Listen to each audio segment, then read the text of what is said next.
order, and if we could all please rise.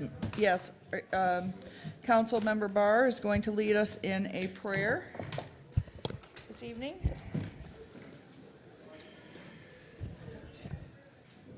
Lord, we count it a privilege to be able to have this avenue of prayer, to speak to you. We come to you tonight just thankful, as always, for the freedoms that you give us, the grace and the mercy that you show us, in spite of all the ways that we fall short of what is true and what is right.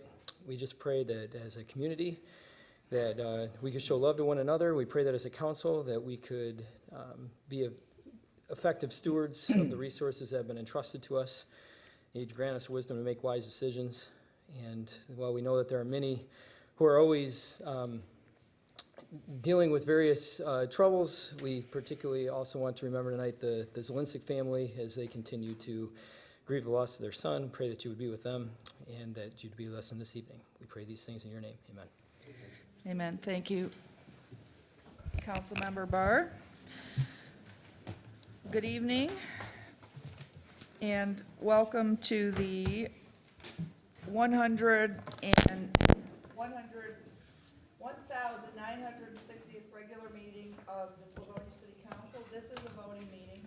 Minutes of this meeting will be approved at the next regular meeting that's scheduled to be held on Monday, January 30th, 2023. And I'd like to ask you, if people need to have discussions, if you would take those outside, just so it's not disruptive to the meeting. Thank you very much. I'm going to go to the council. If anyone has any special tributes or recognitions that they would like to offer this evening. Councilmember Donovan. Thank you, Councilwoman McIntyre. I hope everyone is. Microphone's not working.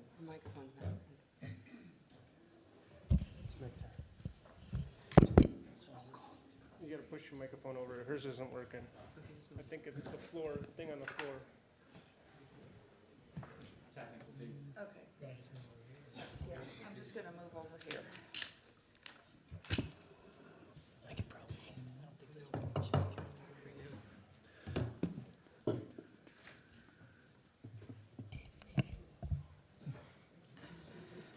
Oh, we do need to do Changing over those name tags. My apologies. Council President Jolly is not able to be here for the beginning of the meeting, and the Vice President is not feeling well. So I'm back in the chair seat, and I apologize because my microphone was not working. So we'll have to get that fixed. We do need to take, well, I'm going to go to Councilmember Donovan, and then we'll go to the roll call. Oh, we'll do the roll call first. Councilmember Barr, Here. Councilmember Donovan, Here. Councilmember Morgan, Here. Councilmember McCullough, Here. Councilmember McIntyre. Here. Thank you, Clerk Nash. All right, at this time, we'll go to the council for any special tributes or recognitions. Councilmember Donovan. Thank you, Councilwoman McIntyre. Yesterday, as many of you know, the Livonia Police Officers, Livonia Police Department shared that it was the January of 2011, Officer Larry Niehazel passed away in the line of duty, and the police department shared their condolences on his anniversary. So I'd just like everyone to keep that in mind, that our officers here in the city of Livonia, while we're a very safe community and our crime is very low, our officers every single day fight crime, and a lot of things happen behind the scenes we don't think about. And I'd like to keep Officer Larry Niehazel in our prayers and his family. It happened in 2011, but I know our officers, many officers still serve in the force that worked with him, and a lot of new officers in his city never knew him, but his memory lives on. There's a beautiful park. Multiple members of council helped design that park here on this council right now, and a lot of people in the audience know of that story. So I'd like you all just think about that, and thank you to all of our officers that serve in our city.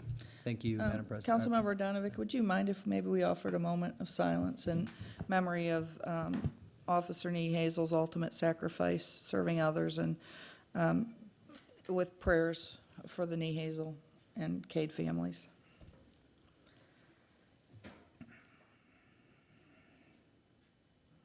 Thank you. Anyone else? All right.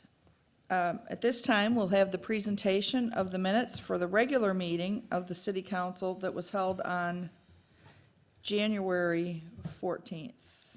December. December 14th, 2022. That's right, because our first meeting was only a study meeting. Thank you. We, at the end of the year, we do not have a study meeting, or we have only a regular meeting. We don't have a study meeting. We take up our first study meeting. We don't have a regular meeting, the first meeting of the year. We just have a study meeting. So we are now approving the minutes of the last meeting, which was in December, which generally now we'd be in January, but we start over. Move approval. Support. Any corrections or comments on the minutes? Anyone from the audience? Seeing none, Madam Clerk, would you please take the vote on approval of the minutes? Councilmember Barr, Aye. Councilmember Donavick, Aye. Councilmember Morgan, Aye. Councilmember McCullough, Aye. Councilmember McIntyre. Aye, and the minutes are approved by all 5 members of the council who are here. At this time, we go to audience communication. We set aside 30 minutes at the beginning of each meeting for audience communication. And as a reminder, this is an opportunity for people for citizens to comment on any item that is not on this evening's agenda. And comments are limited to 3 minutes. Mr. McCullough, Councilmember McCullough is keeping time tonight. He will let you know, he'll just gesture when you have 30 seconds left. And we ask that comments be relevant, and the comments are always directed to the chair of the meeting, and that they be not personal or disrespectful in nature. So we'll start on my left, and a reminder that we ask you to, and if you'd like to speak, that's great. Queue up, and you can use both podiums. It makes things just flow a little bit faster. We ask you to share your name and your address, and if you're not comfortable sharing your address, you can just share your street and your city, or just your city. Good evening. Hi there. My name is Patty Riggio. Speak up. I'm Roxanne. And Ron Riggio. We're from Breton. We live on Breton in Livonia. We are here today seeking the assistance of the council.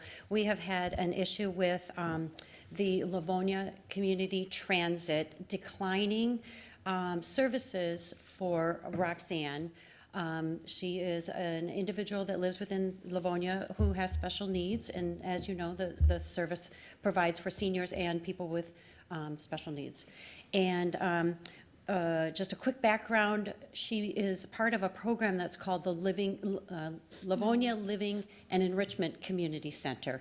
They have developed a satellite office in Livonia, which now will give individuals with disabilities the ability to use the transit and gain independence to take their own ride and not have to rely on mom and dad or whomever. When we put the request in with the transit, though, unfortunately, we got declined.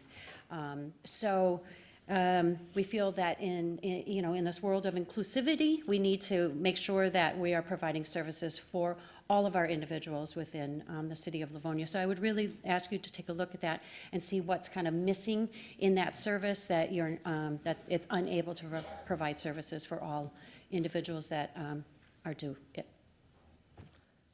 Questions, comments? Thank you. Okay, thank you. All right, thank you just one question. We don't respond, but I will ask a question for clarification for the benefit of everyone on the council. Ms. Riggio, is this transportation from your home to St. Mike's? It would be, and return as well. And are Yes. there other individuals in Livonia that need the service? There are going to be, I would say, a few, quite a few. And we don't have sufficient drivers to provide the service, although my that understanding. is one of the services that we say that we offer. That is, yes, that is posted on the website. And it's all within Livonia, It's right? only within the city Okay. of Livonia, yes. Thank you very much. Thank you. Thank you. Thank you. All right, next, we'll go over here. All right. Good My evening. name is Susan Shuey, 32-700 Heath Street, Livonia, and I wanted to make some comments about the Noble Branch Library. I think we need to be fiscally responsible and take better care of our buildings, and I'm wondering who is responsible for overseeing the care of our libraries. The Noble Library has been left without intervention for many years, and now we are being told the mold problem is so bad that it needs to be torn down.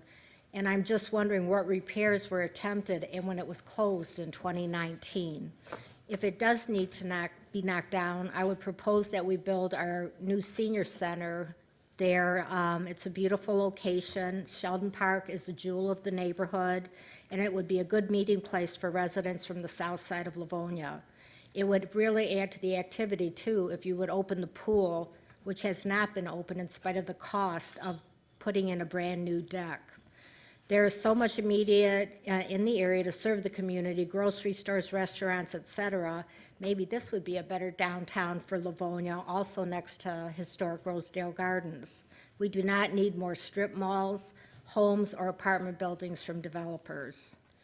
And in addition to this comment, I just want to say the main branch library, before it ends up as the same fate as the Noble branch due to ongoing neglect, please repair the leaking glass ceiling. I notified a councilman about the leaking, which has been ongoing for at least 2 years, and he thought it was repaired. I was there a couple of weeks ago, and there were at least a half a dozen buckets catching rain in the lobby. Really would thank you for your help in all these things. Thank you. Thank you very much for your comments. Good evening. Good evening, Council. My name is Jeff Dutka, and I'm here as part of the Save Alfred Noble Library Group. We have quite a few residents. We have some professionals that are going to provide some insight into some of the things that we're reading in the newspaper and we're seeing in some of the reports. And I just wanted to, kind of take an opportunity to just share a little bit of a personal story as far as my connection to all of this goes. So I grew up on the south side of Livonia. My grandparents lived on Mayfield. My aunt and uncle lived on Vermont. I had many friends in old Rosedale Gardens. I've explored all corners of Livonia, either by foot, bike, or car. And I'm here today because I'm concerned about the intentions to demolish Alfred Noble Library. My parents still live on the south side, and we visit often. We take our oldest daughter, Emerson. We used to take her to Alfred Noble on the 2 days it was open. And after all these years, since I utilized the library, everything came full circle. And now my daughter's was able to take advantage of this longtime community asset. So once we heard about the closure in October 2019, we waited for updates on the plan to reopen. I called City Hall and I was told off the record that the building was covered in black mold, which I don't believe is true, and was going to be demolished. I started talking to leaders in the community, and that same narrative was making the rounds. Publicly, we were told that the city would explore all options and that the community would be engaged in the final decisions. Then in October of 22, 3 years after the doors were closed, a story came out in Hometown Life detailing why the current administration felt justified in recommending demolition. Soon after that, the Save Alfred Noble Library Group was born, and we took to the streets, literally, and to social media to raise awareness about the situation. Residents began sharing stories about their experiences at Alfred Noble Library and of their disappointment of moving into the area only to find out that the library was closed. After a few months of conversations, I'm pleased to share that the people have not given up on Alfred Noble and truly want Livonia leadership to allow for a thoughtful discussion, creative solutions, and community engagement. We've spoken to and met so many wonderful people that many of which that are here today who live and work in the city of Livonia, people that care about the city, their families, friends, and neighbors. People who also understand that preserving the structure is not just about honoring the architect or the structure itself, but honoring the opportunities that Alfred Noble afforded all of us and could provide once again. It was a place to learn, a place for peace, a place for community, and a place for congregation. It's time we had an honest conversation about securing those opportunities for current and future generations of Livonia residents. Thank you for your time, Council. Thank you. And I should note, my clock indicated that we started the audience communication at, 7:10, that's the same thing I had noted. And a reminder, what I didn't say at the beginning was anyone who does not have an opportunity to speak within the first half hour, we will stay here as long as needed after the regular meeting to ensure that everyone has an opportunity. I forgot to mention that. Thank you very much for your comments. Good evening. Good evening. My name is Christopher Rewald. I'm here on behalf of the board of the Michigan chapter of DocoMomo. DocoMomo is an international organization with 79 chapters across 70 nations and more than 3,000 members dedicated to advocating for the protection of modern architecture and built environments.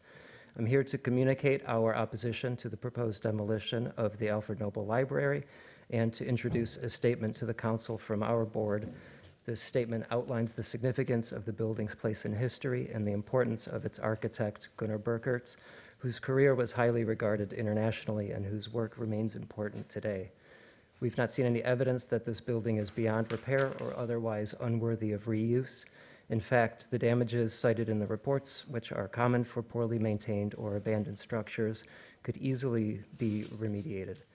We hope the city will reconsider its current position and the effects of demolition or redevelopment could have on the surrounding community, within which the Noble Library was gracefully cited to not impose itself upon, but rather to add value and to serve in a manner that would be missed and challenging to replace. Thank you. Thank you very much. Good evening. Good evening. You'll have to pardon me, I'm fighting a throat cold. I'm going to read from my prepared Could you statements. for the please identify efficiency of yourself? time. Yes, my name is Lucas McGrail. I live in Old Rosedale. Thank you.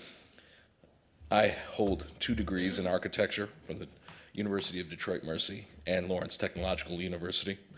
I am 25 years in the architecture and construction industry. 7 years I spent rehabilitating vacant and historical structures in the city of Detroit for adaptive reuse and historic preservation. The last 10 years of my career, I've been a licensed building inspector and plan reviewer with the state of Michigan, license number 5788. And for the last 4 years specifically, my function has been inspection of dangerous buildings for one of our neighboring municipalities.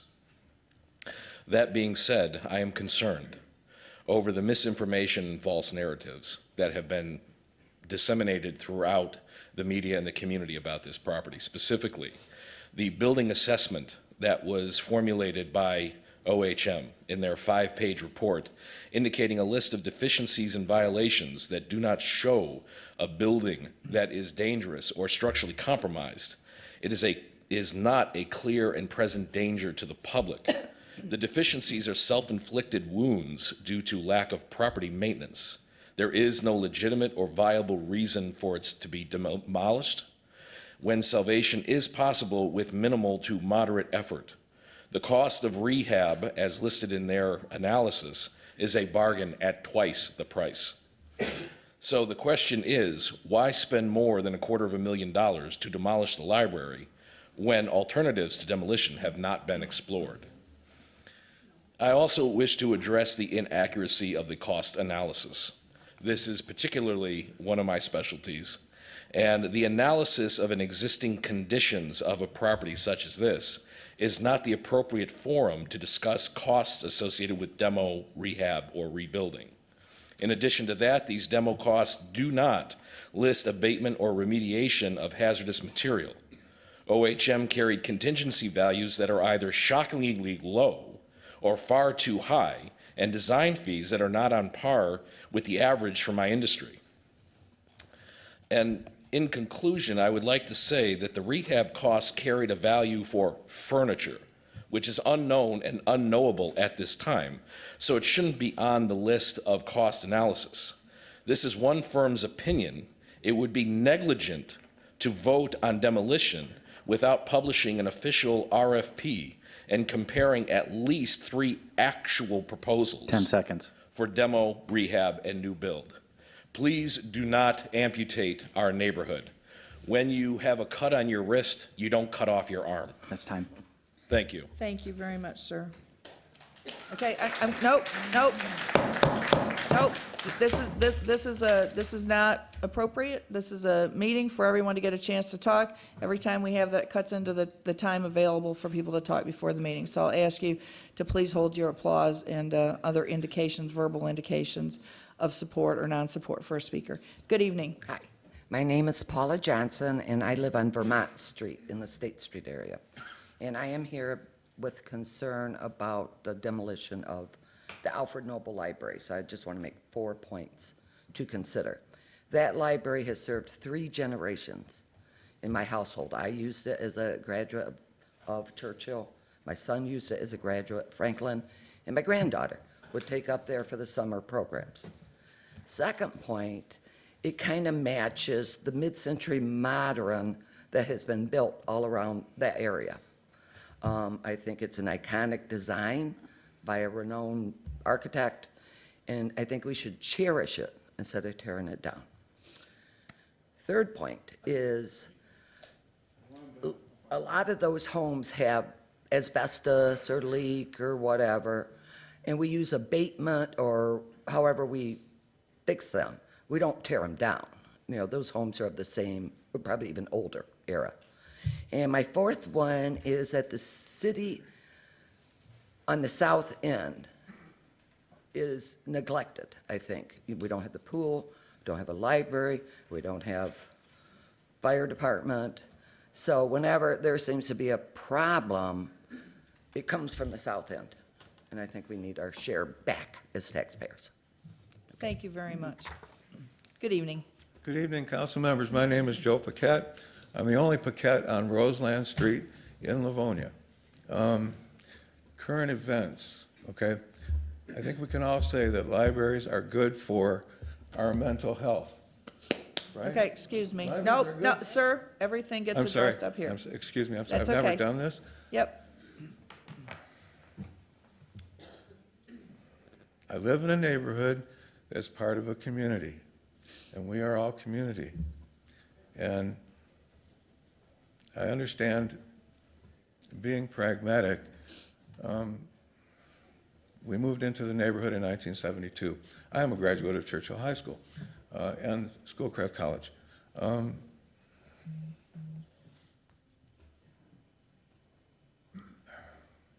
Please save the library. It's a building, pragmatic. It's a building, but it's part of the community. And we all have kids and neighbors, and so I vote we keep it, and let's figure it out. Find out what it's going to cost, and go from there. Let us know. Thank you. thank you very much. Good evening. Good evening. My name is Tony Latarski. I live on Loveland, directly across the street from the park and the library. I moved in 36 years ago, and when I moved in, we had a fire station, a library, a pool, a park that was well maintained. We don't have a fire station. We've lost the library. The pool is open sporadically, and if it is open, it's the last to open and the first to close. The park is not maintained. The tennis courts are a disgrace. There's cracks that you'll break your ankle in, and weeds are growing out of them. This south end, as somebody just echoed, we are not being serviced at the same rate as the rest of the city. Go north of 96 and look at the parks and the facilities. When the main library was built, the ballot proposal stated that we approved that and neither branch library would close. We deserve and we demand that that library be maintained in some manner in the south end. Thank you. Thank you. Good evening. Good evening. My name's Carlos Kowaleski. I live at 15026 Garden Street in Livonia. Thank you for taking the time to listen to me. I'll keep this as quick as possible. I don't want to be here. I don't want to have to be here in representing this issue, but I'm going to do my best here. Tattooer named Alex Boyko recently opened a tattoo studio at the corner of 7 and Middlebelt in Livonia, Michigan. It's the same intersection where I have a tattoo studio. Up to 200 women have made sexual misconduct allegations against Alex Boyko. I apologize for anybody within earshot with young ears that don't want to hear something about this. As many as 7 women have alleged that Boyko solicited nude photos under the guise of using them to draw tattoo outlines, sent unsolicited nude photos of himself, and inappropriately touched, harassed, or assaulted the women during their tattoo session. In addition to those 7 women, dozens more have made anonymous accusations online. To my understanding, he's currently on a tether awaiting trial for 3 counts of 4th-degree sexual misconduct. He has been told he cannot tattoo women without a supervisor present. Alex Boyko is now going by the name Lee, since he knows using his real name will alert clients to the danger that they're in. I've heard that Wayne County is currently looking into whether opening his studio is a violation of his bond. For 4.5 years now, my studio, Box 5 Tattoo, at the same intersection, has been an example of professionalism where somebody can be treated with respect, feel included, and have a clean, safe tattooing experience. I would like to know why he was granted the ability to open a business kitty corner from us. And since now the foreseeable future, I'm going to need to answer questions about this predator whenever clients come into my business and ask what I know. In addition to those allegations of misconduct, he likes to use his social media presence to troll his accusers. I have some photos here of just things that he's posted. Normally, the call to action is to Google him. That's what people say when his name comes up. Here's a picture of him making fun of people Googling him. Here's a picture of lawyers making fun of somebody who's under a sexual assault allegation, or the victims, that is. I'm not going to read this one because I saw that there's younger people here. Here's one that says, if you've heard anything bad about me, believe all that SHIT and leave me the F alone. And then this one is particularly heinous. It says, all women need a handler to be tattooed by me. Sorry. And then he posted, I'm very suckable and someone needs to stop Okay, them. excuse me, that's not appropriate. I Okay. didn't think it was, and I'm sorry to have to bring That's this up okay, here. but- I don't know where else to register this type of complaint. So that's what I wanted people to hear. All right, thank you very much. Good evening. Good evening, I'm Steve Spreitzer. I live on Park Lane in Livonia, and wanted to chat just a little bit about the Noble Library. So I grew up in Maryland Farms, and we started off at the Sandburg Library beginning in '62, and then Noble Library was closer, so we went there. So I have a sentimental attachment, and it's a beautiful space, and wouldn't that be something if we could repurpose it for the community? But the community's opinion matters so much more than mine. In my work around the state over the years, whether it was for the Catholic Church or for the Michigan Roundtable where I work now, we go into communities, and the first thing is following that principle of subsidiarity, which is the local people know what's best for the local community. So my only encouragement to well-intended folks across this council and in the government is to make sure you're hearing what the folks in that community want, and err on the side of hearing more. And I think we'll end up on a better side of this. So thanks for your work. Thank you very much.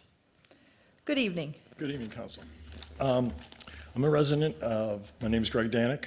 I'm a resident on Ann Arbor Trail, directly adjacent to what once was the Clammont Hall Nursing Home. My concern is that there is absolutely no information available to know what that building is going to be used for. It's been vacant and basically unused for over 3 years now. There is activity in the building. They have changed the sign to the Detroit Rescue Missions. I'm all for helping people out, but there's a lot of gray area with what's going on there. And I believe that it's our right to know what's going on there. I've called the city. We've tried to get information about bringing the building up to code and whatever needs to be done with it. That should be public record. As well as my concern about primarily is that because we're at the south end again, somebody said that earlier, and that struck a chord with me, that it's Ann Arbor Trail, and I get that truckers can probably get Ann Arbor Trail and Ann Arbor Road confused, but my street has become a truck route. At the beginning, Wayne Road and Ann Arbor Trail, there's a no truck sign. At Newburgh and Ann Arbor Trail, there's a no truck sign going both ways. There's no enforced speed limit, and that's become a racetrack. Not what's just with cars, but with trucks, delivery vehicles, FedEx, you name it. They're all, flogging their gas pedal to get to their next delivery and not really paying much attention to the residents, as well as the people who are obviously using that street for a thoroughfare. That when I turn into my driveway, I've got my turn signal on, I got a dirt driveway, and I take my time turning into it because I don't want to slide into my neighbor's driveway. So, but there's no seemingly enforcement of any of that. And with that said, how are we going to manage a rescue mission of a rehab center with all sorts of people that are coming and going from there? My concern is what's going to happen with that, and that we have clear record of what's going on so we can vote for it or vote against it, correct? Thank you for your time. Thank you very much, sir. Good evening. Good evening. My name is Mr. Hamilton. I live on Montana Street, pretty much probably less than a half a mile away from the library. I was a custodian at Noble for 5 years, from 1995 to 2000. So I know the building like the back of my hand. And I never noticed any mold in the basement or elsewhere. In 2015, well, let me back up. In 2008, the branch libraries closed, Well, they went down to 2 days each, Noble and Sandburg in 2008. And in 2015, I started a petition, not an online petition, but just a paper petition. And it was in the front page of the Observer. I think I got more than, around 2,000 or 3,000 signatures to open the library up on Friday. Because like I said, they're only open 2 days a week. So I just wanted it, open on Friday, one more day. I submitted my petition to the city, and they told me to hold off and wait till they figure it out or vote on or whatever, and I'm still waiting. Excuse me. That's from 2015.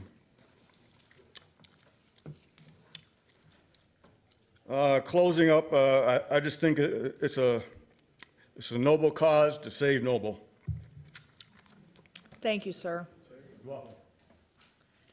Good evening. Hi, my name is Julie Peronis.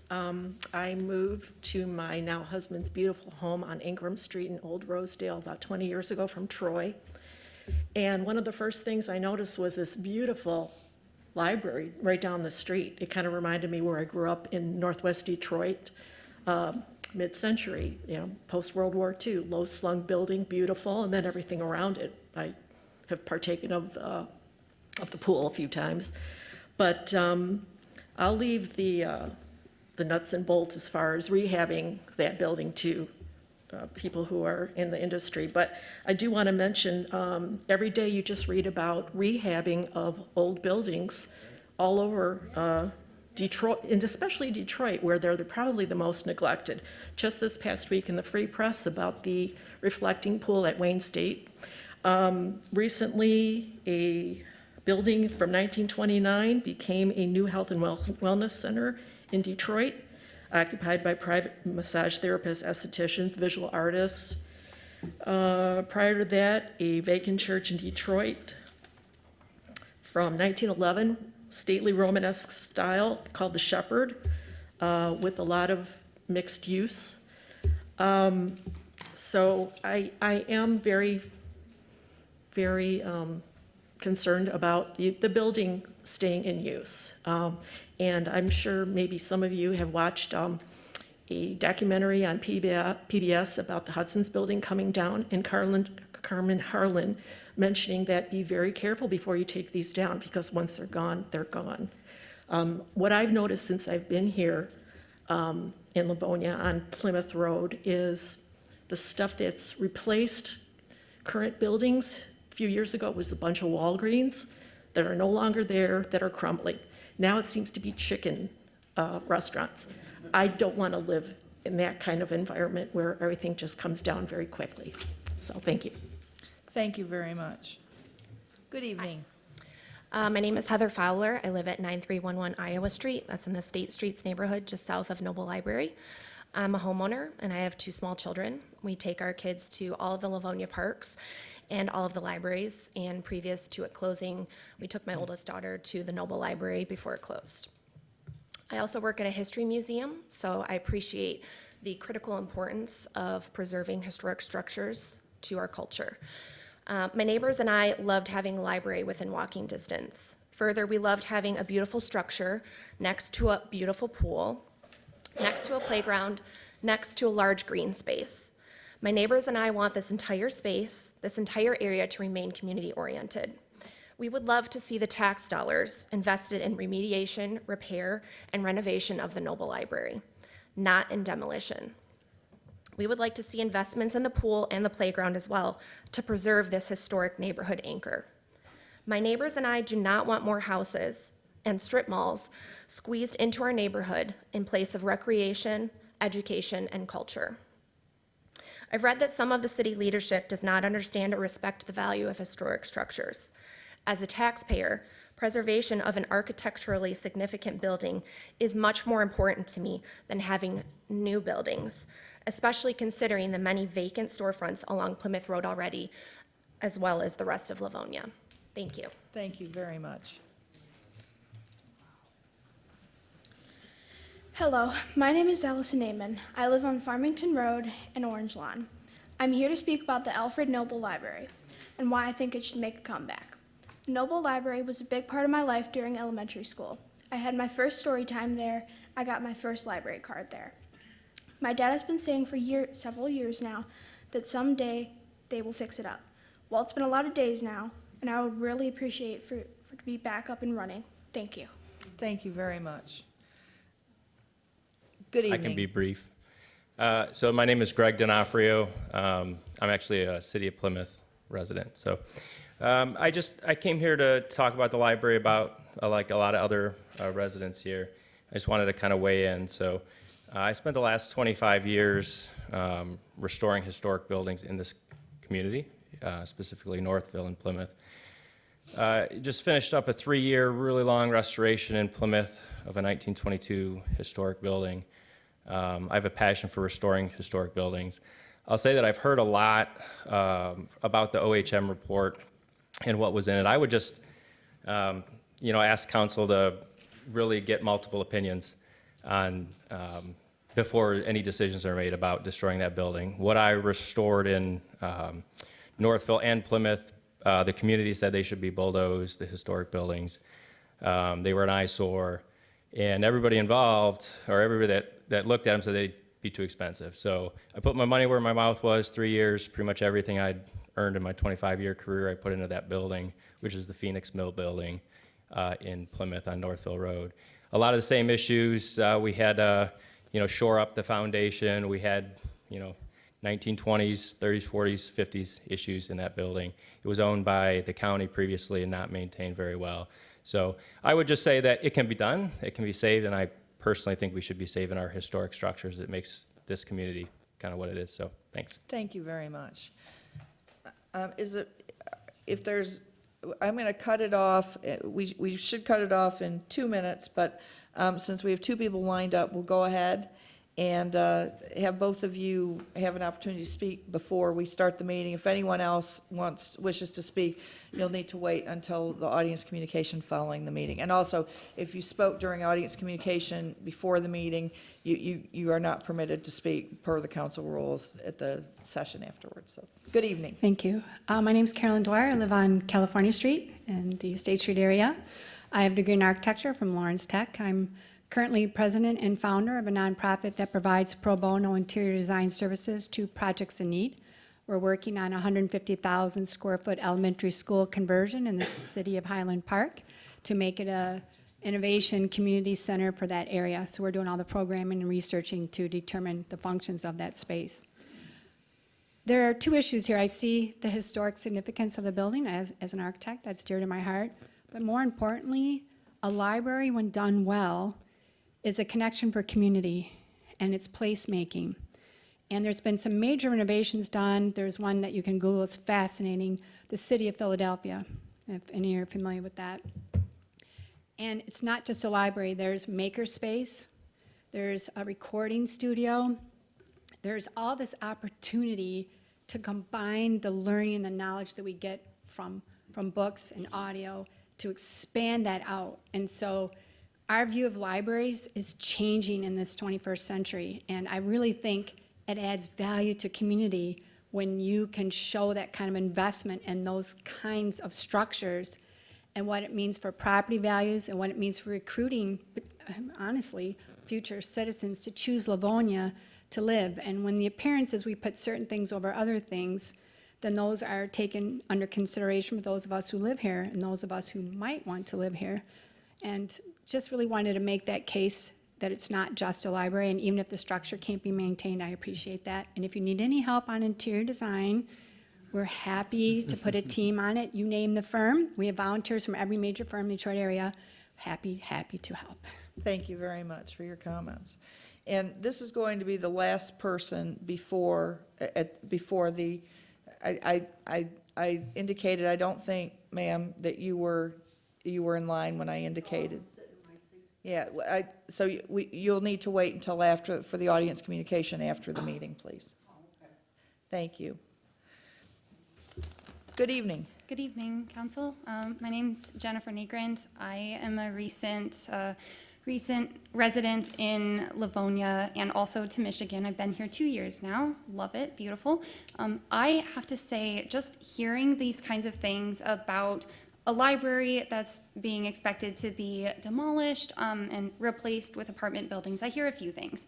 I obviously don't have an emotional story that relates to this building, but what I can say is it represents education, it represents community, all these kinds of things that I think as a culture, it doesn't look good for us if we replace that with like living arrangements. However, the other thing I see is people need a place to live. And so we can have all of these stories that we want, but if the developers don't have another place to develop, they're going to develop there. So what I'm hoping is that other plans will be reviewed and checked over first. I heard people talking about vacant storefronts. I heard about dirt lots. I'm not sure. I'm not a city planner. I don't know what's allowed. But I'm hoping that those options will be looked into before making a final decision on this. Thank you so very much for your time. Thank you. All right, we're going to end the pre-meeting audience communication, but we will go back at the end of the conclusion of the agenda for anyone who did not have an opportunity to speak to us. At this time, let's get back to my notes. At this time, I just have a few announcements, and then I'm going to go to the council for comments. We have one retiree for December of 2022, and that is Sydney Sorensen, Public Service Worker 2, retired from DPW with 31 years of service. We'd like to thank Sydney for outstanding service and a very long, healthy, and happy retirement. We do have one X item this evening, which we will note and go to at the end of the meeting. And I have one birthday that I'd like to share, and that is on January 23rd. One of our outstanding assistant city attorneys, Mr. Mike Fisher, will be celebrating a birthday. So, Mr. Bernier, if you'd please pass along the birthday greetings to Mr. Fisher. At this time, I go to the council for any announcements from council. Councilmember Donovic. Thank you, Councilwoman McIntyre. So I want to briefly touch on the library topic. This hasn't come before council, but we have an audience, and I just briefly want to kind of touch on the process and what the potential future looks like. So I'm not going to go too in-depth, but first and foremost, I want to thank everybody. I've been pretty vocal on this topic personally on my social media platforms and just with conversations I've had in the community. So thank you to everybody that's reached out, whether it be for or against, just in general, thank you. And then thank you to all the residents that came here tonight. It's not necessarily easy to come out at a podium and speak in front of a room. I still get nervous sometimes of the lights, so I do appreciate you taking your time out and to speak to the members of the community and to the council, but also for coming to be engaged in the process. Again, I'm not going to go in depth on this because it's just truly not proper tonight. I love that everyone showed up, but for us as council, because the plans have not come before council. So we're expecting sometime, hopefully in March, give or take, the administration has reached out to council, kind of giving us a breakdown what the future looks like. And sometime in March, it looks like the administration's going to bring some different reports to city council and really have some in-depth discussions about what that future looks like, those plans, the different plans that are coming to council. So I hope that everyone kind of stays engaged in the process. Just because council isn't really engaging tonight on this topic isn't a lack of support or engagement. It's just we haven't seen any plans just yet. So just kind of stay in touch with council on social media, call the council office, call the mayor's office, and you'll kind of see in the future those plans will come to us and we can have a really good dialogue, good discussion there. So I just want to make sure everyone kind of knows what's happening in the future. Thank you, Councilwoman McIntyre. Thank you. Councilmember Barr. Just add one item to what Councilman Donovic said, and it's maybe implied from what he said, but a few people mentioned the possibility of apartments there or residential. I'll just tell you from what I understand from the administration, the intent is to. We can't hear you. Sorry. Excuse me. I'll lean in. Now can you hear him? Does that sound a little better? Okay. What the administration has shared with us is the intent to go through a community visioning process similar to what we did with the city's master plan process at some point. And as Councilman Donovic said, we're still waiting officially to see what that timeline looks like. I will say in all of the conversations informally that have been had about this, I've heard absolutely zero about what will go in that space, other than, I believe I'm safe in saying, a shared belief that it needs to remain there's no, I've heard zero plans to make it private space. So who knows what will come in the future, but what I'm told by the administration is their intent is to get a tremendous amount of community feedback as part of that process. So wherever you're hearing that from, it just didn't come from the city. So, thanks. Thank you, Councilmember Barr. Councilmember McCullough. Thank you, Councilman McIntyre. Couple things. I've got a couple items on the list. One, on a completely separate item, the hockey game against the Detroit Red Wings. I'm going to beat this like a dead horse. January 29th, Sunday, the tickets are going to sell out. We are approaching almost 600 people. This is the Livonia All-Stars versus the Detroit Red Wings alumni. Again, we are contractually obligated to lose the game. So we are kind of like the gladiators, but on the losing side. The winning side is going to be Livonia Kids and Families. All the proceeds are going to benefit Livonia Kids and Families nonprofit, which does great, incredible things for the community. So if you're looking for a fun time and watch Councilman Donovic and myself get beat up, feel free. It's only $10, and again, it goes to charity. So tickets are selling out. There's information online. Right now, we stopped selling tickets at the rec center. We're fully on Eventbrite. No service fees will be moved to you guys. We're going to eat those. So that is a fun thing. Mark it down. Switching subjects quickly, I don't want to dive too much in it, but I do appreciate everybody coming in and speaking about Noble. My personal vision is, and I've made some posts on social media, is we've heard some great ideas. I think the building can be renovated. It could be saved, it could be repurposed. My field, and it's funny because for the first time ever, I heard 2 Lawrence Tech grads in here, so I want to say go Blue Devils because I never get to say that. But I graduated with a construction management degree. I have my builder's license. I work in municipal government. I've been responsible as an owner's rep on many municipal projects in the upwards of $20 million in the local surrounding area. And when I look at something like this and I read the OHM report, I don't see anything scary. I see mold, which mold can be remediated. I do see asbestos. Asbestos can be remediated. The big thing I want to just touch base on without getting too in-depth is new construction cost right now with the global pandemic and all of the high costs and the raw materials.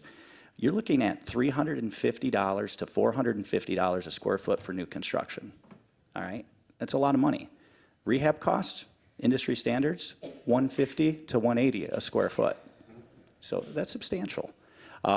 My personal vision, I could see this as a satellite services city function facility with meeting space that could be revenue generating. People brought up makerspace. I don't have all the answers, but I think we need to have almost a town hall style meeting and get all these great ideas. And seeing and hearing from everybody and how passionate. And another thing that really stuck is the South End. I grew up on Clemens Circle, so I always know the south of the tracks talk. And, God willing, I will not be supporting getting rid of one of the only remaining city facilities that are in the South End. You can bet your bottom dollar on that. With that, follow the agendas, as Councilman Donovic brought up. The administration did bring forward something that would be coming forward in March. So keep in tune, watch our agendas. Social media will be there, and we'll be in contact. We want to be as transparent as possible about this going forward. Those are my 2 cents, and I appreciate everybody for coming out and getting up before us. Thank you. Thank you, Councilmember McCullough. Councilmember Morgan. Yes, I would just like to also just thank everybody for coming out tonight. I live in the South End, and I do realize that area has been neglected. My kids went to school down there. I'm sorry, can you hear me better now? I said I just wanted to let you know that I sympathize with you. I live in the South End.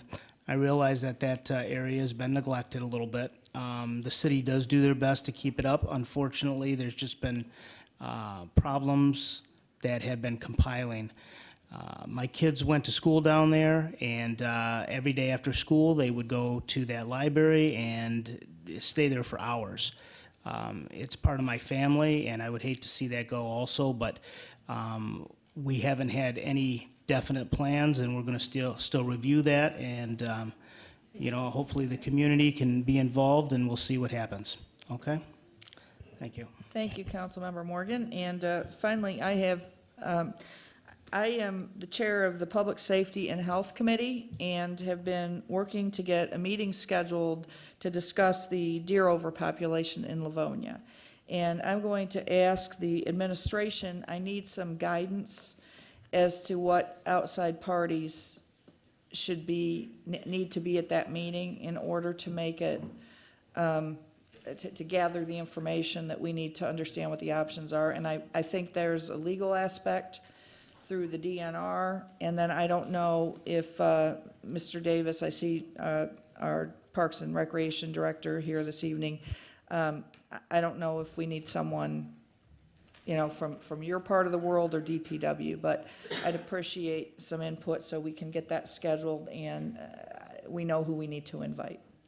And one thing, I'm a little out of practice because I don't chair meetings very often anymore. I neglected to recognize the department heads who are here this evening. Beginning on my left is Mr. Todd Zelinsik, our city engineer. Next to him is Mr. Mark Taramina, our Director of Economic Development and Planning. Next to Mark is Sarah Kasparich, the manager of the council office and the council business. To my right is Susan Nash, our city clerk, and then Mr. Paul Bernier, our head city attorney. I see Ms. Linda Scheel, our city treasurer. I see Tony Laporte, our director of libraries, and I see Janine Leibel, our director of human resources. I see Mr. Ted Davis, our director of Parks and Recreation, Community Resources, and am I missing anyone?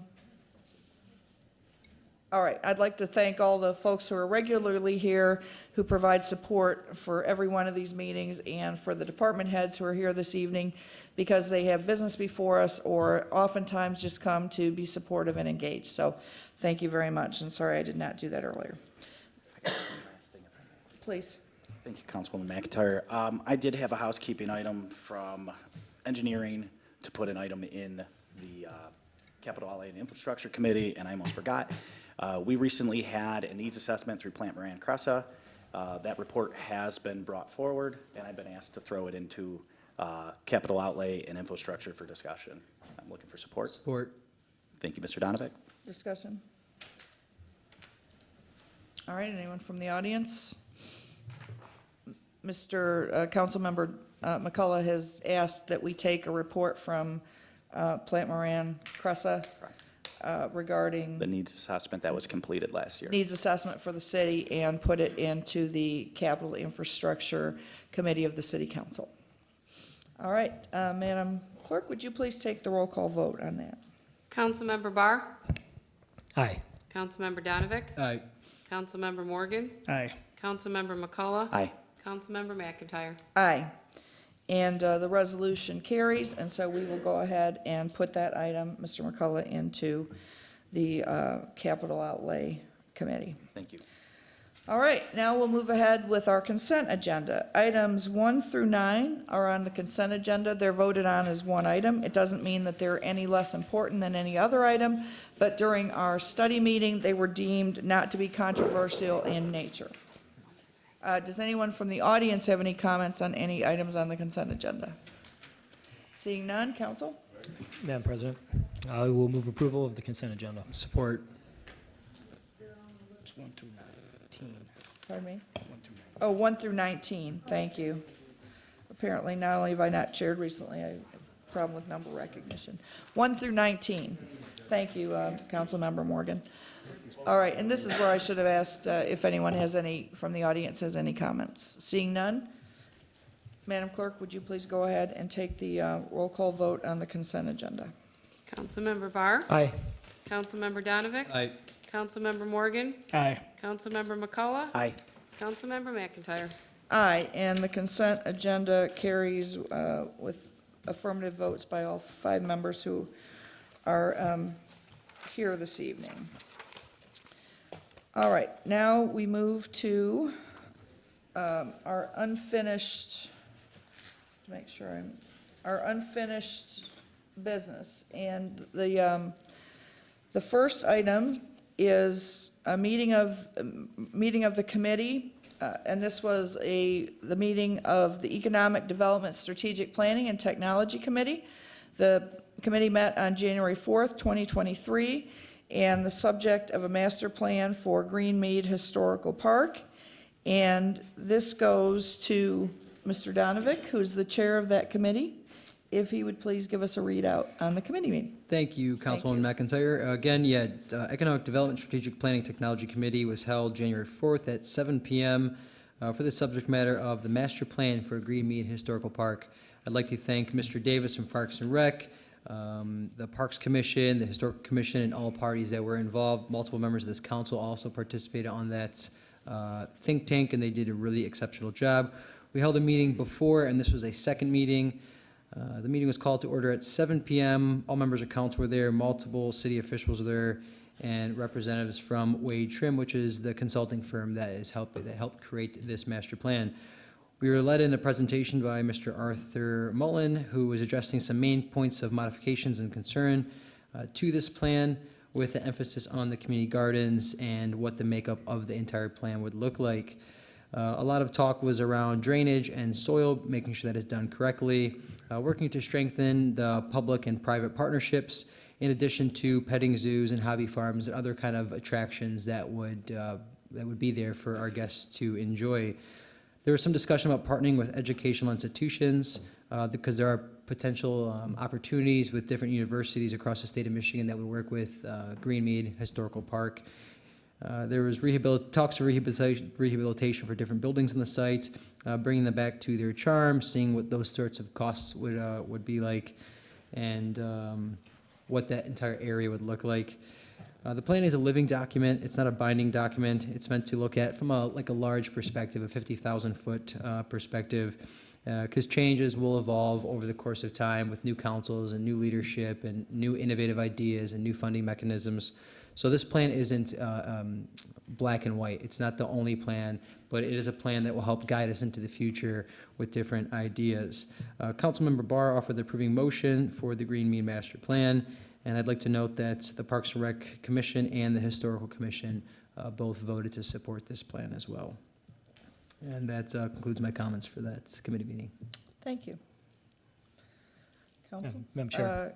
Councilmember Barr. Having offered that resolution in the committee meeting, I will officially offer the approving motion for the master plan for Greenmead Historical Park. I'll support. Discussion, council? Councilmember McCullough. Thank you, Councilmember McIntyre. I just want to give a shout out to everybody that's been involved with this. This is a huge project. If a lot of you aren't familiar with Greenmead, the master plan was long and thorough and a lot of public input. And we're just excited to potentially see this actually put in motion. There's a lot of excitement between community gardens and pavilions and areas for that right now currently aren't there. So kudos to everybody. Look forward to seeing the phases be constructed. Thank you. Anyone else from council? We'll go to the audience. If anyone in the audience has any comments on the issue of the Greenmead Master Plan?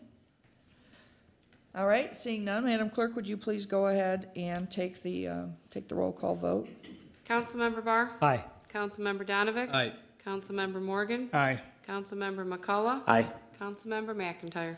Aye, and the motion carries, and we will proceed with the adoption of the master plan for Greenmead Historical Park in the manner and form herein submitted. Item number 21 was a report out on a committee of the whole meeting that was held on January 11th, 2023, chaired by our city council president, who was the chair of the committee of the whole meeting. And because the petitioner has requested that we table this item, I'm going to hold off on the report out, and we'll save that for when this comes back on the agenda, and we'll ask Councilmember Jolly, President Jolly, if he's here to give the readout.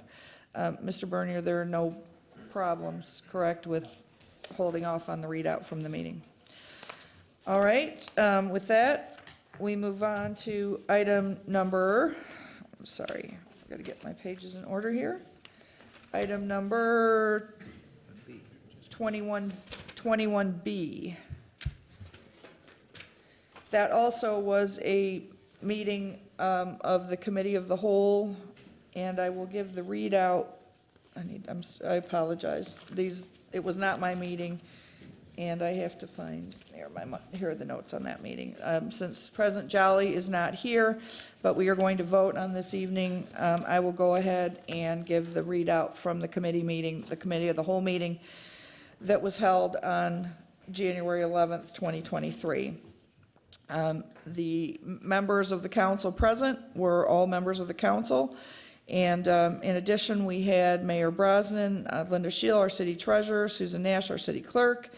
We had a number of our department heads there, including Chief Jennison from the fire department, Deputy Chief of Police McDermott, Brian Kahn, Director of Emergency Preparedness, Paul Bernier, our city attorney, Eric Goldstein, our assistant city attorney, Mark Taramina, our planning and economic development director, Mike Slater, our finance director, Dave Varga, our chief of staff, Ms. Janine Leibel, our human resources director, Don Roraff, superintendent of DPW, Casey O'Neill, our information services director, and Josh Sabo, our communications director. We had a full house. There was a discussion, presentation by the mayor, and the following key points were covered. The subject matter of the increases for the department heads and assistant department heads, which follow the collective bargaining agreements that were reached in December. Affect 13 department heads and 2 deputies. The adjustment is done every 3 years. The last time we did it was in 2019. I offered an approving resolution, and the committee recommends an approving resolution drafted by the law department. And after this action this evening, this item will be out of committee. Madam President, Councilmember I'd like to Donovan. offer an approving. I'll support. Support. Any discussion? Any discussion from the audience? All right, seeing none, Madam Clerk, would you please take the roll call vote? Councilmember Barr. Aye. Councilmember Donovic. Aye. Councilmember Morgan. Aye. Councilmember McCullough. Aye. Councilmember McIntyre. Aye. And the motion carries, and those salary increases are approved. We will continue with the agenda, going to unfinished business. Item number 22 is under new business. This is a request to refer the subject matter of a budget amendment for a vacant position to the Finance and Budget Committee. This was offered by Councilmember Barr. Madam President, Councilmember Barr. I'll offer the motion to send this to the Finance and Budget Committee. Do we have a second? Support. Discussion? Mr. Barr? I think I covered it adequately at the study meeting. We'll have plenty of opportunity to discuss it at the committee meeting, so I won't take any further time Okay. tonight. So, Any comments from the audience? Seeing none, can we please take the roll call vote on that, Madam Clerk? Councilmember Barr. aye. Councilmember Donovic. Aye. Councilmember Morgan. Aye. Councilmember McCullough. No. Councilmember McIntyre. Aye. The motion carries, and that subject matter will be referred to the Finance and Budget Committee for its report and recommendation. At this time, we go back to audience communication. If there's anyone in the audience who wishes to address the council who did not have the opportunity to do so, in the first part of audience communication, we welcome you to come to the podium now and share your comments.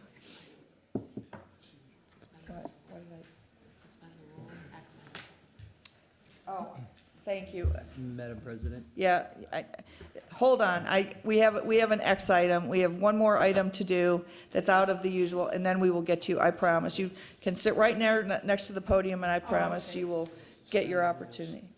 Motion to suspend the rules? Support. We had a motion, all right. And any discussion on the motion to suspend the rules? Audience? Madam Clerk, would you please take the roll call vote on motion to suspend the rules? Councilmember Barr. Aye. Councilmember Donovic. Aye. Councilmember Morgan. Aye. Councilmember McCullough. Aye. Councilmember McIntyre. Aye, and the motion carries. And we have one X item this evening, and that is a request to approve a settlement. This comes to us from the Department of Law for Frederick R. Wheeler and Marilyn Wheeler versus the City of Livonia, Wayne County Circuit Court Case Number 15-009-025-NZ. Madam President, Yes. I'd like to offer an approving. Support. Any discussion? Any discussion from the audience? All right, Madam Clerk, would you please take the roll call vote on the approving resolution? Councilmember Barr? Aye. Councilmember Donovic? Aye. Councilmember Morgan? Aye. Councilmember McCullough? Aye. Councilmember McIntyre? Aye, and the motion carries, and the item is approved. With that, we go back to audience communication, to the person who's been waiting very patiently. I was wondering if I was ever going to get up here. You were, absolutely. Everyone gets their 3 minutes. And your microphone is on, and I believe we can hear you. Okay. All right, I just want to add my 2 cents to everything. I really, Could we have your name and address? Pat please? Hamilton, Montana Street, Livonia. Thank you. Okay, I just love the library, and I've been waiting for it to open up again. I spent a lot of time up there reading, doing my taxes, everything, relaxing, reading the magazines, the paper, just spending part of my day up there relaxing. Okay, I was wondering, this is, nothing to do with that, but on December 2nd of last year, 2022, there was a meeting or something going on at the library. Both of the parking lots were full. The lights were all on and the shades were all pulled so no one could see what was going on. Do you know what was going on up there? There was some meeting or party or something going on there. I do not. I would ask you to, I would refer you to the administration. You're welcome to call the mayor's office, the library director, and you can find all of those numbers and email forms on the website. Okay. All right, I just want, I'm just waiting for the day that the library opens back up, and I just hope it does. Thank you very much. Thank you, and thank you again for your patience. Okay, bye-bye. Bye. Is there anyone else who did not address the audience? Good evening. Hi, my name's Diane Shurub, and I'm at 19722 Fitzgerald Street, which is on the north end, but the libraries are so important. My nephews love the books, so I just wanted to say we should do what we can. So, thank you. Thank you very much. Good evening, Council. Good evening. I wanted to start by saying there's a lot of people talking this evening. Could you begin with your name? and- Edward Dutka. I live on Cindy in Thank Livonia. you. Yep.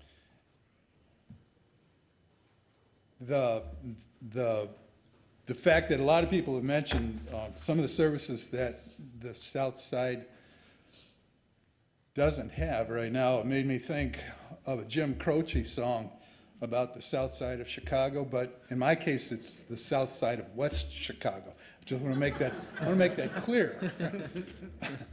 So we're not that bad. This is regarding the library, and the architect Gunnar Burkertz, who spent most of his career in the metro area. And his style of this, I think I've heard it referred to as late century modern. Not that much of an architect, but I think it's beautiful, period. And it's important for us to protect the architecture as well as the culture that this building represents to our community. What Livonia thinks about its library reflects its position on education, history, and the citizens that we utilize and cherish this facility for generations. Buildings like our library should be given proper historic credentials. This would allow us to preserve and protect the property, restore it through modern technology to its former condition, and more. Adaptively redesign the space and function to best represent the educational needs of the future. Now, the library of today and tomorrow may not have thousands of books. That may not represent the needs of our city or the future. But the future will require less books, but more services. Our phones, our tablets, our laptops, even your smart watch is capable of massive amounts of information, but do we know how to access that information? Are we taught how? Our South Side Library is, or more importantly, our librarians are specialists in the fields of research, information, the media, and technology. These skills would be effective by teaching us how best to access this knowledge on the internet and to prepare us for the digital world of tomorrow. Let's continue to prepare our children for the future by adapting our Alfred Noble Library today. Please consider all aspects when determining the outcome of our library and the names of Alfred Noble and Gunnar Burkhartz. Thank you very much for your time. Thank you very much. Is there anyone else? Sir? I was up earlier. Sir, I have excuse me, no. clarifying procedural question. I'll As allow- a follow-up to excuse me, what- Excuse me, I'll allow a point of information. Okay, point of information, what I would Please like give us your is, name. my Please name is gi- Tony Latarski, Loveland Street. Okay. It was mentioned that this would come before a council meeting in March. There are 4 meetings. Will it come before a regular or study? You're going to have to, you're going to have to follow the agendas. I don't know when it is coming to the council. And You- then, you how, can can I ask subscribe- it for a procedural question? You can When- subscribe, you When, can, sir. when would the information be presented or pushed on the website so we'd know You can in subs- advance when we You can we shouldn't have to subscribe- check the website? Excuse me, you can subscribe to an email service to get the agendas emailed to you. So you can't tell me when the, I can't- when the minutes, when the agenda is posted? I don't know which meeting this is coming to, so I cannot give you that answer. Do you know if it will come before a study or regular? It will come before, I have to, it would come to a study meeting. So there are 2 study meetings in March. Yes, and I do not, sir, we do not have the study agenda. I do not approve the agendas. I am not the, I'm the Who acting does chair approve the tonight. agendas? The city council office puts the agendas together, and the city council president, Mr. Jolly, approves the agendas. Okay, I guess I'll email Mr. Jolly. Okay, thank you very much. All right, is there any additional audience communication? Before we adjourn this evening, I wanted to, well, forget it, I can't, I'll have to do it in a study because I'm chairing the meeting. I don't want to pass the agenda at this point. All right, do we have a motion to adjourn? Motion to adjourn. Support. Unless there are any objections, pardon me, we can show 5. All right, and with that, we are adjourned, and we'll reconvene at 8:25 for the study meeting. I think I saw President Jolly in the building, so he will be chairing